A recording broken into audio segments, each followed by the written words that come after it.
Ursula, thank you for that presentation. It's always a real pleasure to follow you on this stage as we work ever more closely together. Ladies and gentlemen, for many years, for most people in the United Kingdom, war has been remote, something that concerns us deeply, but which happens far away. But now we feel the solidity of peace, the very ground that we stand on, softening under our feet. It is the job of leaders to be ahead of these seismic shifts. Yet that is against the grain of history. Time and again, leaders have looked the other way, only rearming when disaster is upon them. This time must be different, because all of the warning signs are there. Russia has proved its appetite for aggression, bringing terrible suffering to the Ukrainian people. Its hybrid threats extend across our continent, not just threatening our security, but tearing at our social contract, collaborating with populists who undermine our values, using disinformation to sow division, using cyber attacks and sabotage to disrupt our lives, and deepening the cost of living crisis. Now, it's true that Russia has made a huge strategic blunder in Ukraine, and that Russian casualties number well over 1 million. But even as the war goes on, Russia is rearming, reconstituting their armed forces, an industrial base. NATO has warned that Russia could be ready to use military force against the alliance by the end of this decade. In the event of a peace deal in Ukraine, which we're all working hard to achieve, Russia's rearmament would only accelerate.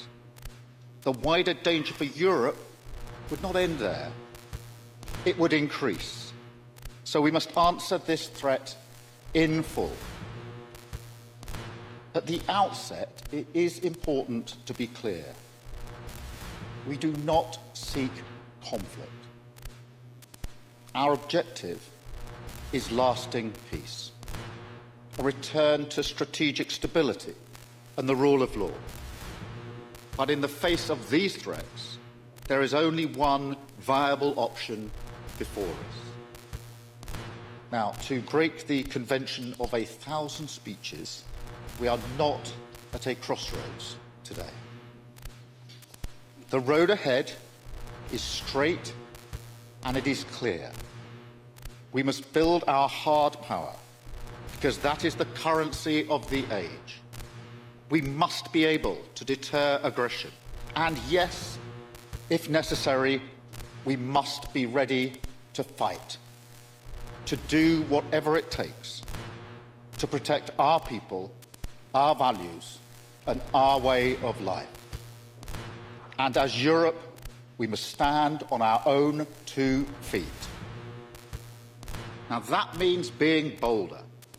It means putting away petty politics and short-term concerns.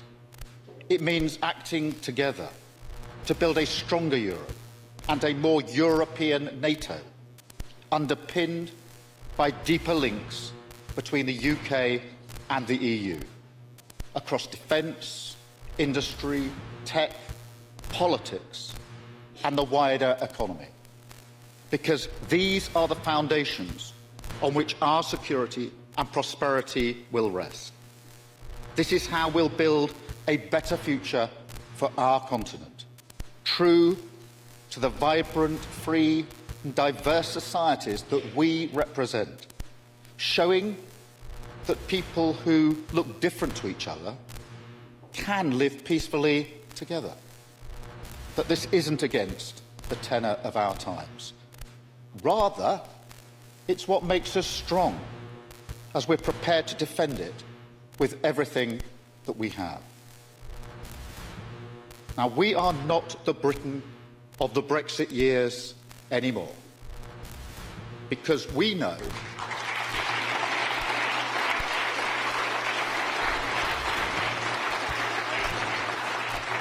And that is because we know that in a dangerous world, we would not take control by turning inward. We would surrender it. And I won't let that happen. That's why I devote time as Prime Minister to Britain's leadership on the world stage. And that's why I'm here today. Because I am clear.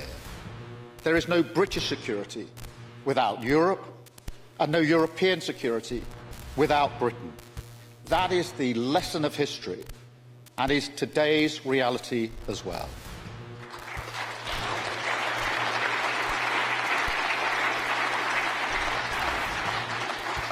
So together, we must rise to this moment. We must spend more, deliver more, and coordinate more. And crucially, we must do this with the United States. The US remains an indispensable ally. Its contribution to European security over 80 years is unparalleled, and so is our gratitude. At the same time, we recognise that things are changing. The US national security strategy spells out that Europe must take primary responsibility for its own defence. That is the new normal. Now, there have been a series of thoughtful interventions about what this means, including the argument that we're at a moment of rupture.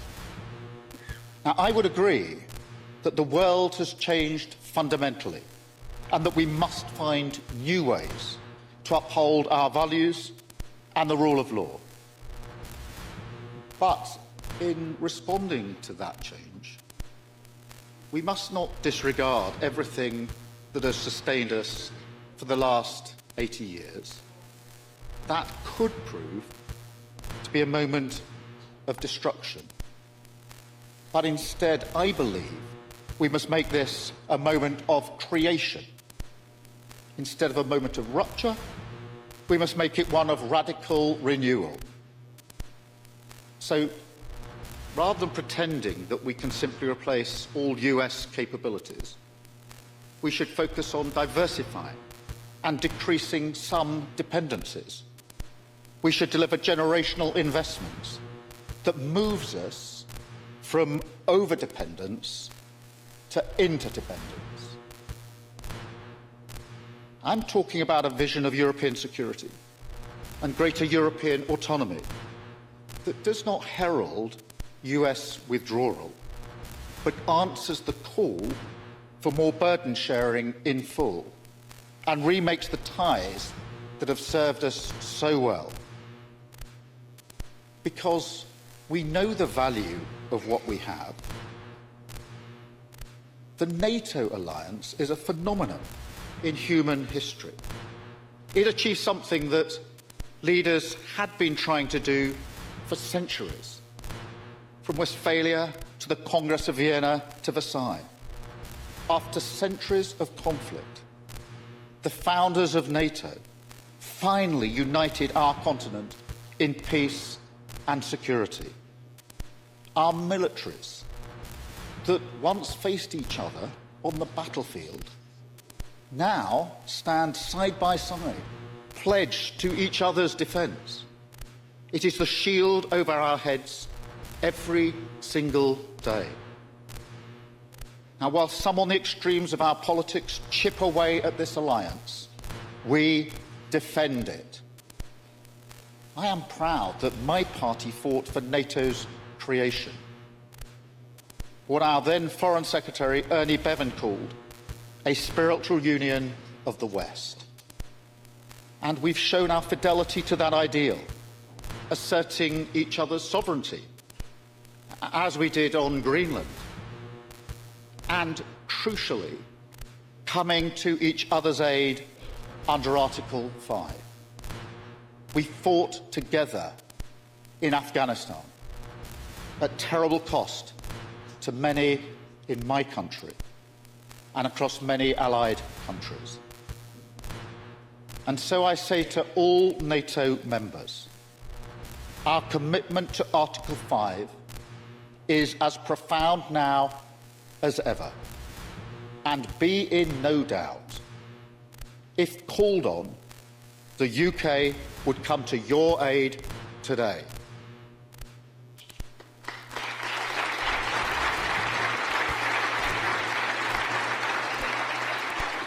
Now, Europe must not turn its back on this.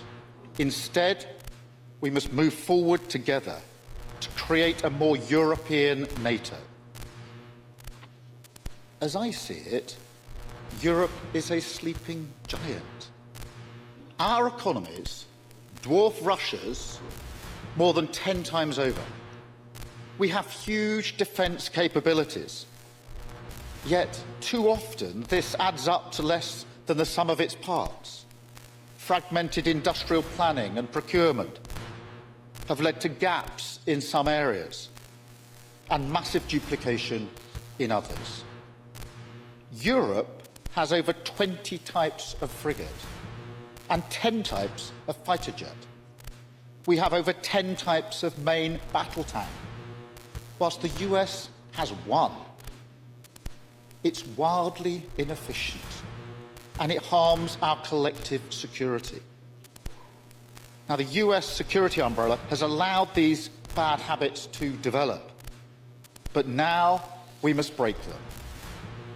And we have shown that we can coordinate to great effect, as Ursula has just set out, supporting Ukraine in a way that Putin never really imagined, creating the coalition of the willing, which now covers almost all of Europe, as well as Canada and our friends in the Asia-Pacific.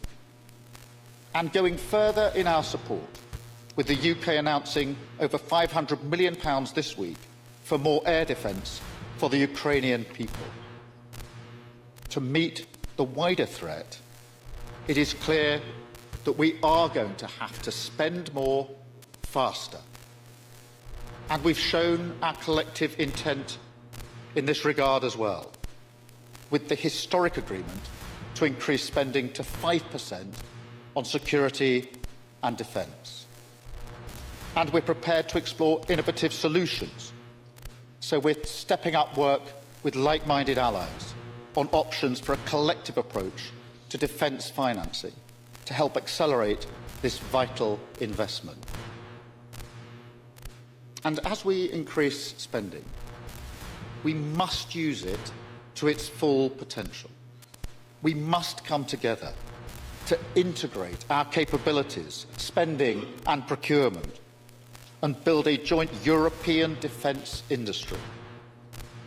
I welcome the steps that have been taken so far, which could allow us to participate in the £90 billion euro loan to Ukraine. I hope we can work together like this going forward, because, look, the logic of defence is solidarity and collective effort, not market access. In a crisis, our citizens expect us to be ready, so we need to deliver a step change in collaboration. And I'm proud of the work we're already doing together, delivering cutting-edge drones with Ukraine, developing next-generation long-range missiles with Germany, Italy and France, working with our JEF allies to protect our northern flank, doubling our deployment of British commandos in the Arctic, taking control of NATO's Atlantic and Northern Command in Norfolk, Virginia, and transforming our Royal Navy by striking the biggest warship deal in British history with Norway.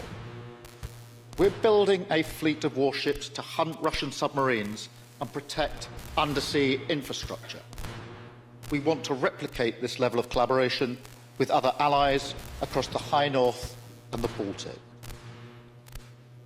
And I can announce today that the UK will deploy our carrier strike group to the North Atlantic and the High North this year, led by HMS Prince of Wales, operating alongside the US, Canada and other NATO allies, in a powerful show of our commitment to Euro-Atlantic security.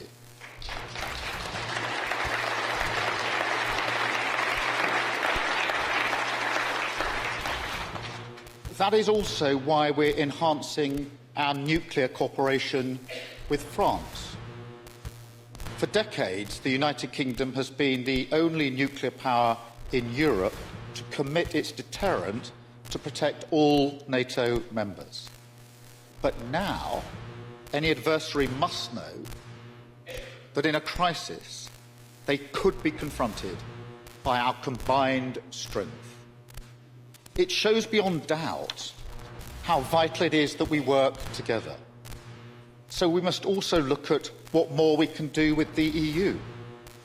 We must go beyond the historic steps that we took at last year's UK-EU summit to build the formidable productive power and innovative strength that we need. British companies already account for over a quarter of the continent's defence industrial base. They are job-creating, community-building machine, employing around 239,000 people across the United Kingdom, including in Wales, where this month we're launching the first of 5 regional defence growth deals. We want to bring our leadership in defence, tech and AI together with Europe to multiply our strengths and build a shared industrial base across our continent, which can turbocharge our defence production. And that requires leadership to drive greater coherence and coordination across Europe. That is what we're doing with Germany and France in the E3, working closely with EU partners, particularly Italy and Poland, as well as with Norway, Canada and Turkey. So my message today is the United Kingdom is ready. We see the imperative, we see the urgency. We want to work together to lead a generational shift in defence industrial cooperation. Now, this includes looking again at closer economic alignment. We are already aligned with the single market in some areas to drive down the prices of food and energy. We are trusted partners. And as the Chancellor of the Exchequer said this week, deeper economic integration is in all of our interests. So we must look at where we could move closer to the single market in other sectors as well, where that would work for both sides. The prize here is greater security, stronger growth for the United Kingdom and the EU, which will fuel increased defence spending, and the chance to place the UK at the centre of a wave of European industrial renewal. I understand the politics very well. It will mean trade-offs, but the status quo is not fit for purpose. And to me, there's no question where the national interest lies, and I will always fight for what's best for my country. I started today talking about avoiding the mistakes of the past, like delaying action or fragmenting our efforts. But there's something else. In the 1930s, leaders were too slow to level with the public about the fundamental shift in mindset that was required. So we must work harder today to build consent for the decisions we must take to keep us safe. Because if we don't, the peddlers of easy answers are ready on the extremes of left and right, and they will offer their solutions instead. It's striking that the different ends of the spectrum share so much. Soft on Russia, weak on NATO, if not outright opposed, and determined to sacrifice the relationship we need on the altar of their ideology. The future they offer is one of division, and then capitulation. The lamps would go out across Europe once again. But we will not let that happen. If we believe in our values, in democracy, liberty and the rule of law, this is the moment to stand up and to fight for them.